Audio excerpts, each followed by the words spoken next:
This channel does not promote any violent, harmful, or illegal activities. All content provided by this channel is meant for an educational purpose only. আর এবার কন্যগড়ের খবরে নজর রাখবো। কন্যগড়ে শিবরাত্রিতে পুজো দিতে এসে হেনস্থার শিকার হলেন মহিলা, যুবককে ঘাড় ধাক্কা দেওয়ার অভিযোগ উঠছে। UEM Jaipur is a perfect target for prospective students aspiring for good jobs, good education with future-ready skills.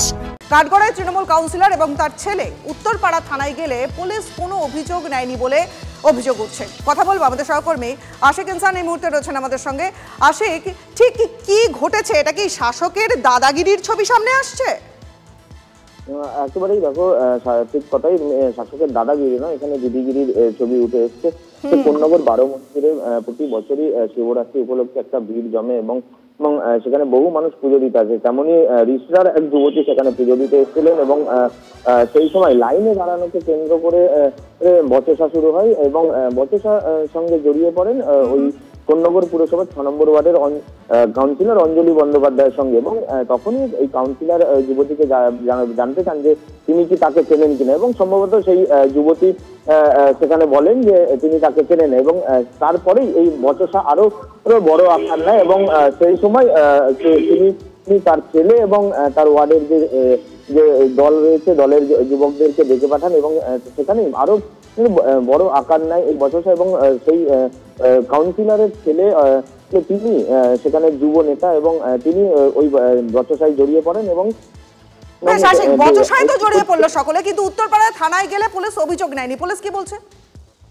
দেখো, গতকাল গভীর রাতে যখন ওই যুবতী এবং আরো কয়েকজন কন্যগরের যুবক তারা অভিযোগ জানাতে যায়, সেই সময় প্রথমে অভিযোগ না নিতে চাইলেও পরে কিন্তু উত্তরপাড়া থানার পুলিশ সূত্রে আমরা যেমনটা জানতে পারছি সেই অভিযোগ তারা গ্রহণ করেছে এবং তারা ব্যবস্থা নিচ্ছে। কে দোষী সেই দেখে তাদেরকে দোষী মানে তাদেরকে গ্রেফতার বা আটক করা হবে। বুঝতে পারছি, থ্যাংক ইউ।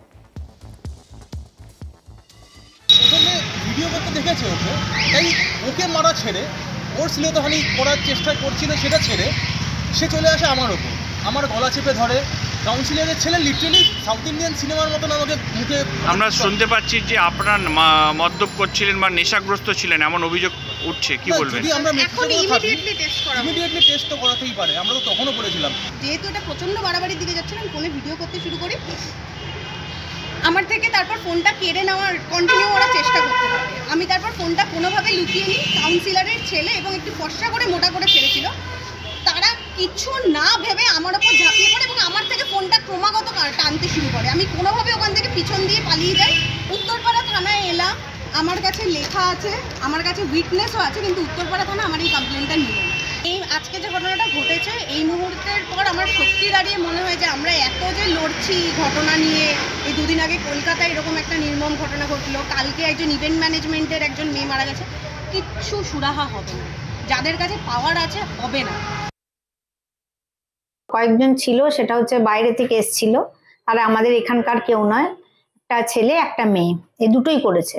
এই দুজনই ওরা এসে অশান্তি করছিল, চাঁদা তুলছিল, মানে পেছনে বসে গ্যাজা খাচ্ছিল, সেটাই আমার প্রতিবাদ ছিল।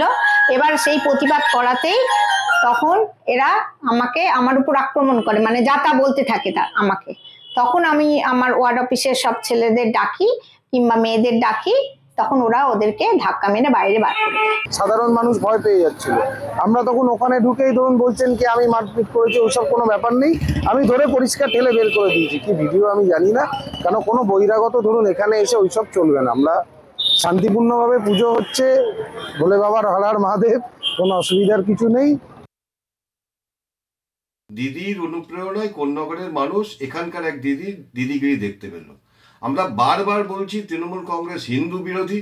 তৃণমূল কংগ্রেসের নেত্রী যেভাবে পুণ্যকুম্ভকে মৃত্যুকুম্ভ বলছেন, জনাব ফিরহাদ হাকিম যেভাবে বিশ্বকর্মা পুজোর ছুটি বাতিল করে ঈদের ছুটি দিচ্ছেন, গোটা পশ্চিমবঙ্গ জুড়ে হিন্দুদের ওপর আক্রমণ, হিন্দু পুণ্যার্থীদের আক্রমণ চালাচ্ছে এই সরকার।